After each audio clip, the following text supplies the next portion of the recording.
ରାତିର ଆମର ଖାଇବା ହେଉଛି ରୁଟି ଆଉ ପପେୟା ସିଝା ଚାଲିଛି। ପପେୟା ତରକାରୀ ଗୋଟେ କରାଯିବ। ସିଏ ପପେୟା ତରକାରୀ ବହୁତ ଖାଇତେ ଭଲ ପାଏ ତ ସେଇଥିପାଇଁ ତାକୁ ଖାଇବନି ବୋଲି କ'ଣ କରୁଛି ଚାଲନ୍ତୁ ଦେଖିବା। ଖାଇବନି ବୋଲି ରାତି କେତେଟା ହେଲାଣି 9:40 ଦେଖନ୍ତୁ 9:40 ହେଲାଣି। ମୁଁ ଆସିକି ଲୁଗା ବି ଚେଞ୍ଜ କରିନାହିଁ ପାର୍ଲରରୁ କାମ ସାରିକି ଆସିକି ଏଇ ଦେଖାଣ୍ଡି କ'ଣ ଚଲେଇଛୁ। ଗାଜର ମୋତେ ଛେଇକି ଦେ, ତାକୁ ଛେଇକି ଦେନି ସେ ଗାଜର ଛେଲୁଛି। ଗାଜର ହାଲୁଆ କଲେ ରୁଟି ଗାଜର ହାଲୁଆ ଖାଇବ। ପପେୟା ବାବୁରାମ ଖାଇବେନି, ପପେୟା ଖାଇବେନି। ଗାଜର ହାଲୁଆ ଚାଲିଛି ତାଙ୍କର।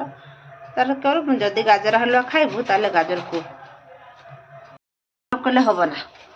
ଗାଜର କୁଟ ସାରିଲା ପରେ ମୁଁ ଲୁଗା ଚେଞ୍ଜ ଧୋଇକି ସବୁ ଆସେ ଗାଜର ହାଲୁଆ କରି ମୁଁ ରୁଟି ଖାଇବି।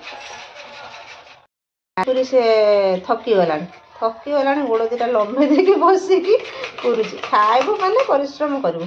ଏଠି ତାର ଖାଲିଟା ଗାଜର ପୁରା ହେଉନି, ଏଠି ବାଜା ବାଜୁଛି, ଗୀତ ଶୁଣା ହେଉଛି, ଗାଜର ପୁରା ଚାଲିଛି ଆଉ।